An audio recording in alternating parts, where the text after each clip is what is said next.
Right. Hi, everyone. So the topic of the session is how to create. Oh, it froze. Can you hear me still? Because I have Roberto frozen on my screen. Oh, no, we can hear you well. Yeah. Okay, perfect.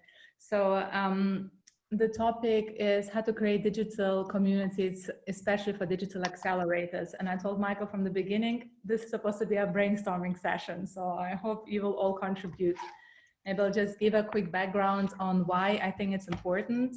So I've been in the ecosystem development space for a few years now, starting with Rocket Internet back in Germany, which is a big venture builder in VC from Berlin. Hold on just 1 second, because I can only see Roberto. Let me just change so I can see more of you. Yeah, this is better. So Rocket Internet came to Dubai to build a startup for them, and then built a government accelerator for the Dubai government, and then switched to 500, which is a Francisco-based venture capital firm, and built 2 accelerators in Saudi Arabia for them, in Riyadh, and also 2 accelerators in Moscow, in Russia, with Sberbank. So building accelerators has been a big part of my kind of past years. And now, considering the situation, of course, I ask myself the question a lot, how can we create a digital accelerator that will add the same value that founders get from accelerators now? And from many conversations I had, and be it a founder in San Francisco, in Dubai, in Riyadh, or in Moscow, all of them say what they love the most is the peer-to-peer interaction. You know, the support of the community they get when they are part of an accelerator. Of course, the mentors who come in, the education they have on a daily basis, but it's the support. When they leave an accelerator, they say what they love the most is making new friends. So, you know, I'd love for us to kind of brainstorm and see how can we, you know, what can we do? How can we create this, you know, digital community for an accelerator that will add, it probably will never add as much value, because the physical, you can't just replace that with digital. And I mean, I'm sure all of us noticed that over the past weeks. I've been alone isolating in Dubai for 7 weeks now, and all I want really is to, you know, share meals with friends again and be, you know, with family and friends. So can only imagine how hard a digital accelerator can be then if you can't see each other physically and get support from each other. But it is an important part of an ecosystem. So, and especially in the region where I'm in, developing ecosystems is an innovation, is part of, well, you know, kind of diversifying economy, considering what the oil prices are right now. Obviously, we very much want to diversify the economy right now here in the region. So, you know, like Brett Feld, when he speaks about ecosystem, he talks about the different feeders that are important. You usually have the startups in the middle, you know, that are part of, and I consider that as part of, you know, accelerator building as well. So you have the startups, you need the government to play along, the academia, you know, the corporates, etc.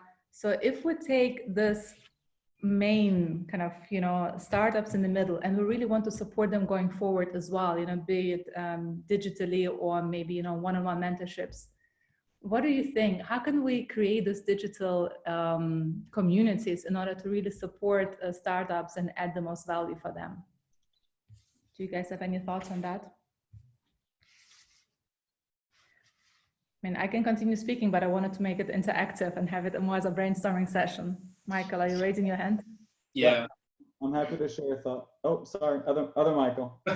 No, go ahead. Oh, wow, okay, great, 2 Michaels.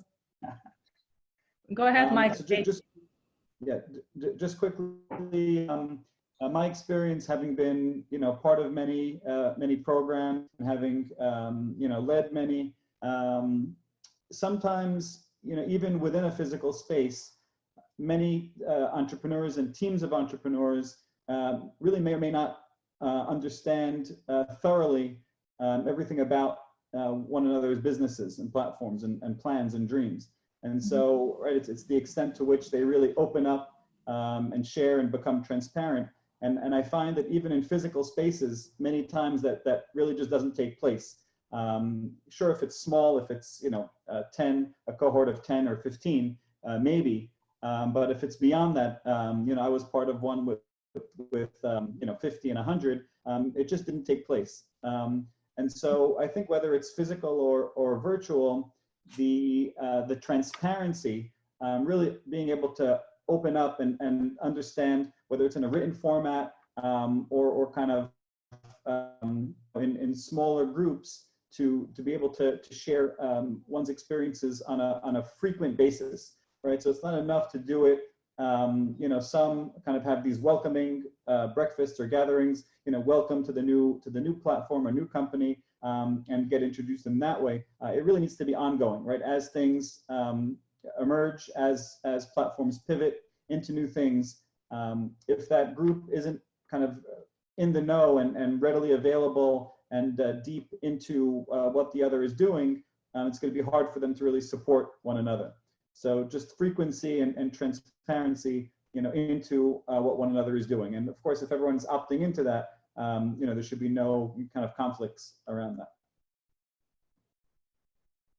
Yeah, good point. Even though I must say with all the accelerators we always had Slack channels as well. And you share a lot on a Slack channel. But the physical kind of getting together or sitting at a table and hearing that, the startup next to you has a great developer and you say, hey, could we share that, resource? That's not necessarily, what you get on a Slack channel. So I really want us to kind of think beyond from what we have already. Slack channel is great, Zoom is great, but do you really need to join an accelerator and give up 7% of your shares, for, I don't know, 150K in order to join a Slack chat? Kind of it's an open question. I'm not saying yes or no, but Michael Langwood, what did you want to say? I think it's a bit similar, like the difference of this conference and like a Kindernet or one of these other ones, but you get a lot of these, like making friends is like in between a talk or I join a talk and then somebody talks and you stay on and you have a conversation and you go to the side and have more of a chat.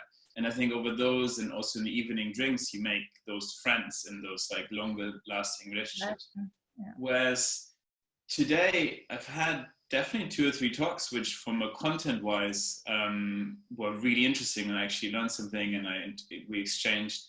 But I do think it's like that serendipity of those conversations that happen outside of the content that make those longer lasting relationships. But I think you can be I think you just have to be a lot more focused and sort of conscious of that. You need to make people share a lot more because right now we are, 8 people on video and there's 23 participants. So like, I feel somewhat of a connection to those other 7, you are the 7, but then there's 23, that are not. So you have to be a lot more conscious about these. Yeah, that's true. I mean, seeing somebody with a camera makes a big difference. Actually, for me, it says 31 participants, and I'm happy to see some good friends here. Hi, Harald, Laurence, Lily. Hi, good to see you guys. I don't know who else is here because it's a couple of pages. I think it's the word mentioned serendipity. So true. Like, but how do we actually create serendipity? That's a really good point, and it is what I meant when you sit at a table, somebody at next table talks about something that you actually need. Those are the serendipities, but how do you create them digitally? This is, if we figure this out, I think we can build. You can make the next billion, Vera. Sorry? If you figure it out, you can make the next billion, because the internet is full of fellow introverts who have great ideas and have needs, but they don't share them. And if you're at a networking event, you typically have the shallow conversations first. You never may get to what you're working on, what you're expert at, and what your needs are. I'd love to know if there's a platform where you could put that in, like a database. And if enough people contribute, then you can have a look through, you can search it and find out what other skills and areas of expertise other people have and what questions they have you might be able to help them with. And as an introvert, just get straight to what you're really looking for without having to do the niceties and the small talk. Yeah. Does anyone know of anything like that? No, not really. I mean, there's Upwork, of course, we can go for resources if you need a quick kind of social media. I used to use Upwork when I had my startup because it was much cheaper to hire somebody on Upwork than in Dubai. But no, it's a good idea. It would be great potential to create something like that. And just on the accelerator before, Callum, I'll get back to you in a second. YC also announced that they're going digitally, and people will be joining YC only because it has a name. It is the, you know, it is the Y Combinator, and people will join for the name. But so many others will suffer just because you can't really, I mean, I think, and maybe it's obviously, it's a thought in progress for me as well. I've been thinking about it for a couple of weeks now, because I'm actually working on creating an SDG accelerator. So I'm thinking, how can you create an SDG impact accelerator and make it so interesting for people that they will have, you know, value from that. They will be able not just create impact, you know, in their own countries, but also on, you know, with people around them. So if we can, you know, maybe a platform like that, Callum, that you mentioned, could be a good idea to start, you know, and make it global, and maybe, you know, I think impact. having gone through, for example, C Camp, like in the early days, a lot of the value also came from the mentorship, and I think mentors from like expert mentors that are previous entrepreneurs, that you will be able to do digitally quite well.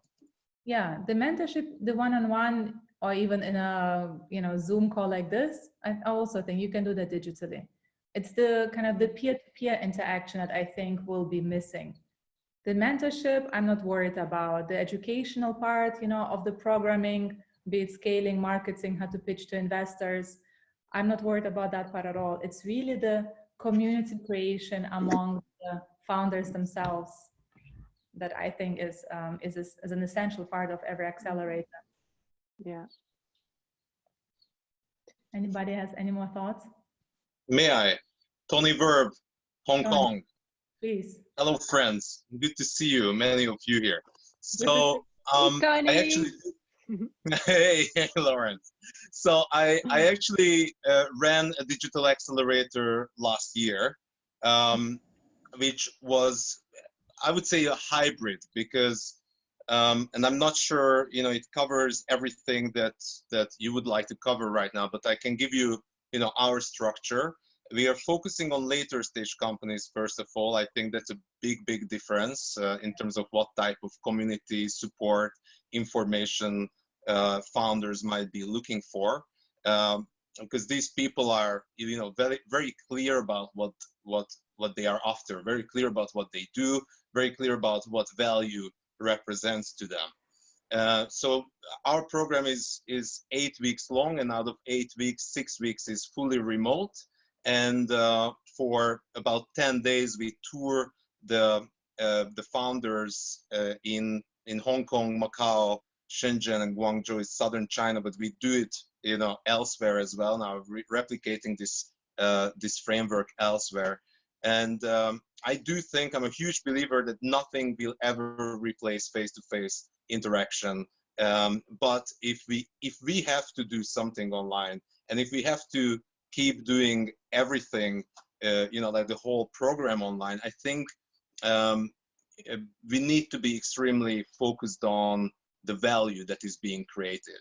You know, I know it might sound a little bit strange, but it needs to be probably more transactional than a normal program would, because I don't really believe, I would love to see experiments and to be proven wrong, but I don't really believe that the serendipities we are talking about and discussing and kind of missing from our lives these days can be replicated or kind of can be created a digital substitute for.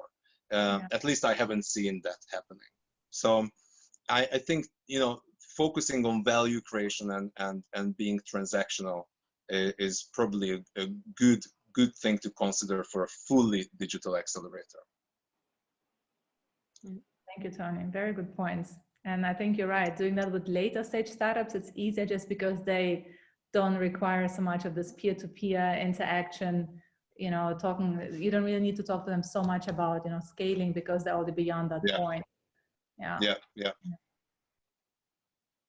But what do you mean, kind of, can we speak more about a transactional? When you say transactional, what do you mean exactly? But once again, I'm talking, you know, I used to run, and I ran, I don't know, a couple of dozen earlier stage accelerators. And to be frank with you, there's a reason why I'm not doing that anymore these days, because not because I don't think there's a value, but based on what we do, which is cross-border growth, you need to have a certain maturity. We just define that maturity by revenue, and it's $1 million in revenue that we require from companies to join our program. But you know, once you hit that, once you know exactly what your product and service is, you know exactly what that partner, what that investment, what that, you know, relationship will mean for you to grow or not to grow, to be able to, you know, do business cross-border or not. And the way we did it, we brought a couple of big corporations like Microsoft, Siemens, the leading, you know, global and Hong Kong-based mass transportation operator. This last year's program was focusing on mobility and transportation. And 5 other companies and a lot of investors, specialized investors, were involved in the project. So, and someone mentioned transparency. The founders were very transparent about what they were looking for because they knew what they were looking for. The corporate partners and the investors were very transparent about what they were looking for. And if there was a match, the match was then very easy to trigger. You know? Yes, I mean, it's like they get together, each one knows what they want, and they much quicker in partnering. So the transaction happens much quicker in Correct. Early stage stuff. And that's what we as a team, we facilitate. We either participate, you know, in the deals, and obviously we should be nailing these deals in person because you know, that's what we believe in, that the in-person you know, meeting is actually very important for the deal making. Yeah, 100%. 100%. And the community is really important. I recently listened to a friend organized a Zoom call like that with Deepak Chopra, and he was talking about 5 unique traits of humanity, and community was one of them. It's such a unique trait for our humanity. We need this. We are social animals after all. So this community in real life is so important to us. And I know that it's impossible to replicate or create something like that digitally. But considering the situation, considering we're all moving online and, you know, work from home, and digital accelerators will become part of this life, I'm just really thinking, you know, and startups will need accelerators going forward. So I really just want to think, how do we still make sure they get the most value, not just by learning, so not just go through the typical programming and learning about marketing, social media, scale, you know, because that they could potentially also get for free without giving away shares. Just thinking, how can we make sure that I'm thinking about, you know, them really getting the most out of it. That's kind of the big question. For whatever it may be worth, there's a business school here in Madrid called EA. Yeah, I know. Yeah. Which, I mean, their marketing is unparalleled. So I receive the promotional emails on LinkedIn like once a week. Yes, and they have basically sort of 3 types of MBAs programs. They have the normal, they have the fully remote, and they have a hybrid. And the one people rave about the most, or the one people truly rave about, is the hybrid program. Mm-hmm. So maybe there's you know, as in so many senses in life, it's about finding balance and finding the part of the river where the current is the strongest.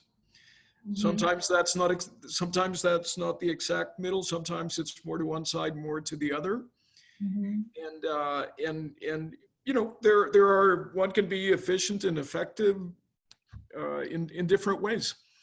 And maybe instead of, you know, going to 8 conferences, which are long on serendipity and face-to-face connection, maybe you know, 1 or 2 will be as valuable if they're the right ones, if the context is the best, or a stronger one, a better one.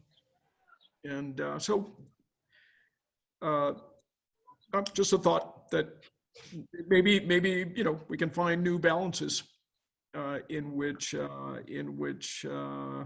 because I think, you know, our experience undoubtedly of these past few weeks has been that doing more Zoom calls, having more remote interaction.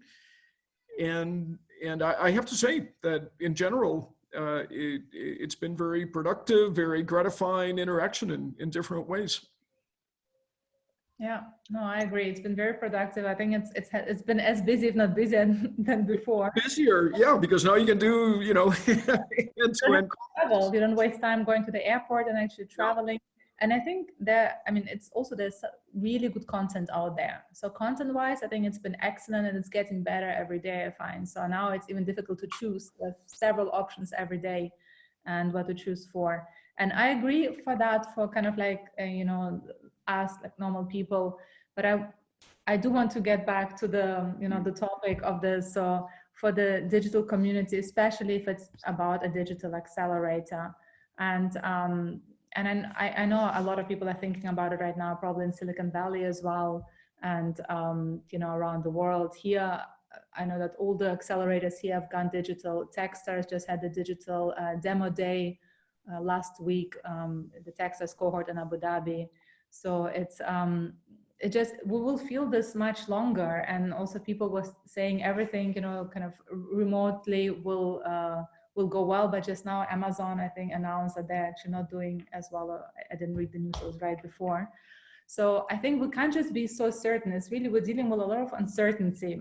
And I mean, uncertainty also obviously creates creativity, and it's, you know, a lot of, if you meditate, a lot of gurus also talk about kind of sit with the uncertainty, because that's how you become more creative, which is really hard. So I've been sitting with this uncertainty and meditating every day, but I still have not found a solution on how to make it easier for the founders. And a lot of founders come to me and ask me for advice, and it's really difficult. It's hard, you know, to tell them what exactly to do. I read a quote by Darwin recently I want to share with you, which I thought was interesting. He said, he said basically, those who survive are not the strongest or the most intelligent, but the most adaptable to change, right? So this is kind of the time to really adapt to this change and potentially create, and like Callum said, it could be a $1 billion idea, you know, to create this potential digital community that then other accelerators can build on. So yeah. Can I ask? Michael? I just wanted to ask, like you, the way you talked about it, it sounded very like location specific, like the accelerator being in a location. I guess on the flip side, if it's digital, why does it have to be location specific? It's a very good point.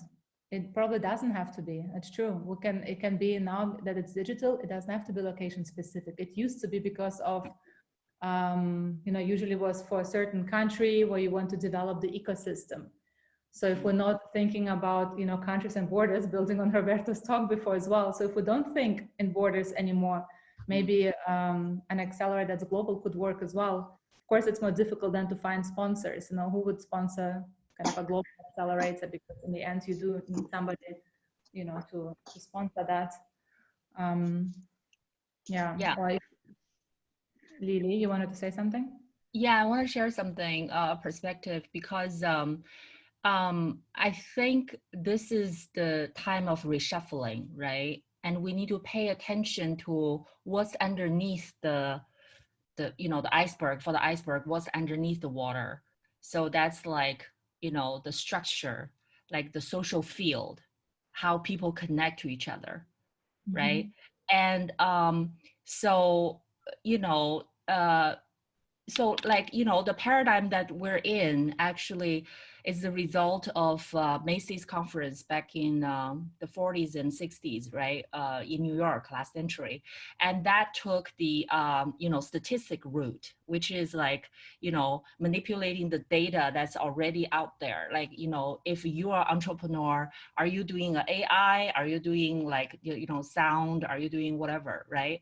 But coming back to the kind of the cybernetics route, and to allow people to use, you know, conversational software like Zoom to truly connect and build their social field, and to watch what emerge from the social field, right? And let go of all the old labeling and really dive into the social field. I think that's like a real huge, like it's a huge potential and has a lot of, promising, potential in the future.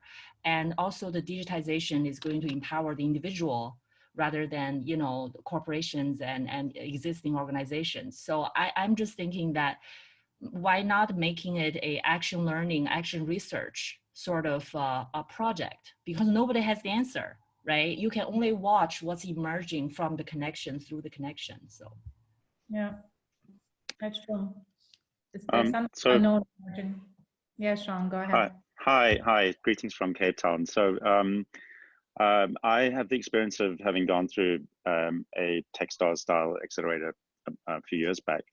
And I think one of the kind of defining things about the experience of being part of these accelerators is that it has a format which is almost kind of like a competition or like a game.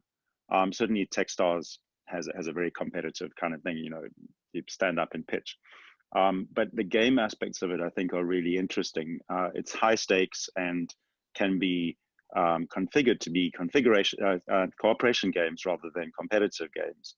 But if we think about particularly kind of the online, whether it's watching TV or the whole kind of gaming industry, computer games, there's kind of there's a human inclination towards participating in games and playing games, whether they're entertainment type games or more kind of economic games.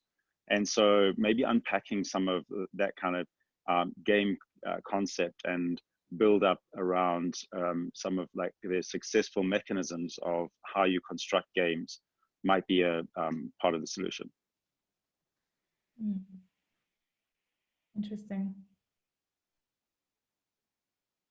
Yeah, it's worth thinking about for sure. I love your background. You don't need a virtual background. You have a nice background as is. Yeah. Tonya, are you raising your hand or is that from last time?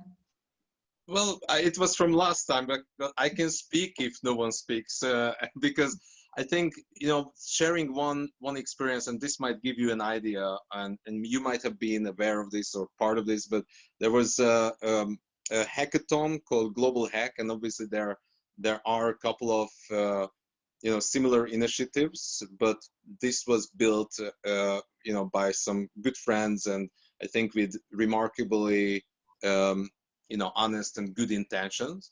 And I don't remember the last numbers, but I see Lawrence is nodding, so she might know the actual figures of the hackathon. I think it was more than 10,000 people participating in it from about 50 countries, and I think very much in line with what Sean said about just previously about games. It's not necessarily a competition, or it doesn't have to be against each other. Maybe it's a collaborative type of game in teams and whatnot. And I think what worked beautifully of what I saw in the hackathon was that common cause of fighting against the virus together across borders. We are in it together. So I think it very much and what was mentioned earlier, it might not be about the location. I think it needs to be kind of a global challenge, a global cause that really rallies people together, and it needs to be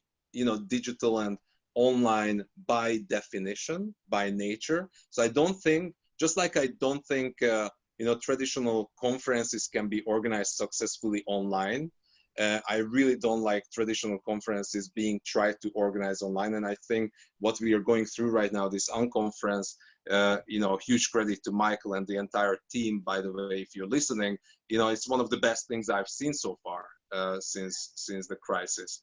It fits the online format.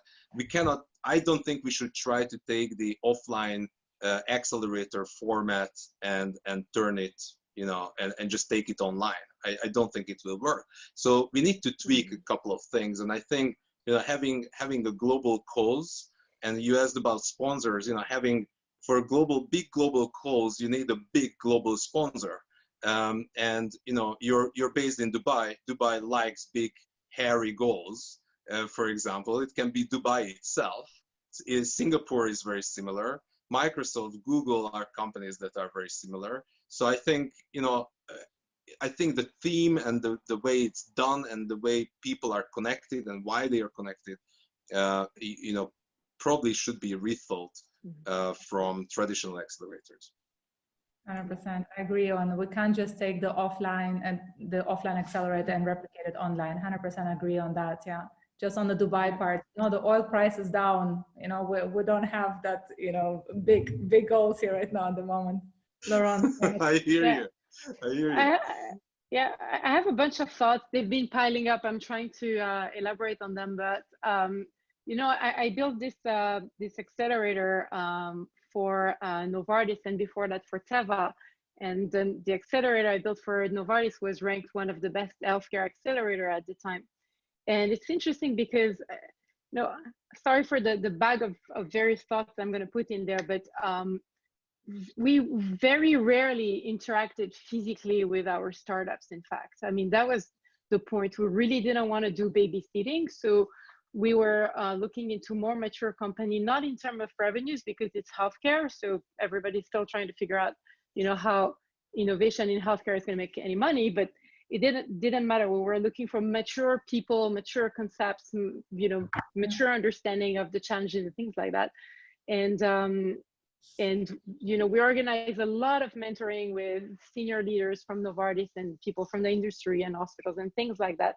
And because all of this was distributed all over the world, eventually, even though there was no real reason for it, it was done remotely.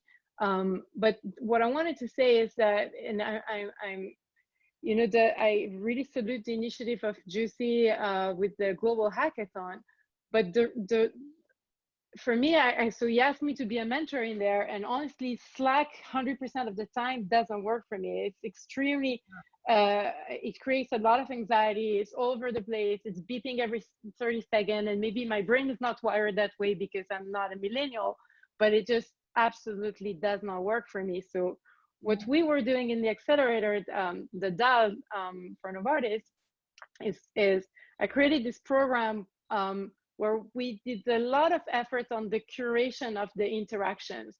So basically we would tell this startup needs to talk to these people this hour, this whatever Zoom not was Zoom, it was Skype or whatever we're using at the time.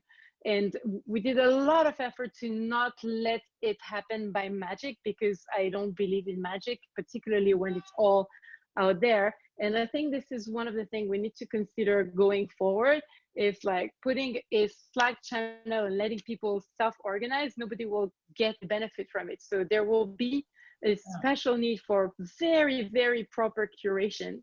So that's first thought. Second thought is, and sorry, I have a few, but I hope you all will ping on some of them. I like what Tony said earlier on the transactional. I think the big corporates don't even know that they have a massive competitive advantage, because people will apply to their accelerator because of the potential business they want to make with these big companies, or because of the big name or the prestige or the knowledge of all of that. So if I were to start another digital acceleration for Novartis or whatever pharma company, I know I will have applicants. I know I will have 2,000 candidates, because it was already the case before. It will still be today. The funny thing is that I think the corporate don't even know they have this incredible competitive advantage today over the other types of accelerator. The funny other thing is that because of this stupid thing, which made me leave the corporate, by the way, of all this obsession of compliance and things like this, they will not even engage in this before another year or two. By the time they will need all their legal departments to review if Zoom is okay or not okay, or whatever next is coming after Zoom, and they're going to be like, oh my God, this is not compliant, it's going to be red flags all over and things like this. I'm sorry, because the next session is starting now. They received a message. Thank you so much. I loved your comments. Thanks, everyone. It was really interesting. Just one last comment, Tony. I think I participated in the global hackathon. There was the EU versus virus, and I think that had even 26,000 participants. And I agree with Laurence, the Slack went crazy. It was impossible to even know which team you're supposed to mentor. So we definitely need to— I'm not a big fan of Slack either, but yeah. All right. Well, I'm glad we have consensus on that now. We need to find like we need to have a hackathon on the future format to replace Slack. All right. Microphone to Lee. Thanks, Vera. Thank you, Vera. Thank you so much. Thank you, everybody.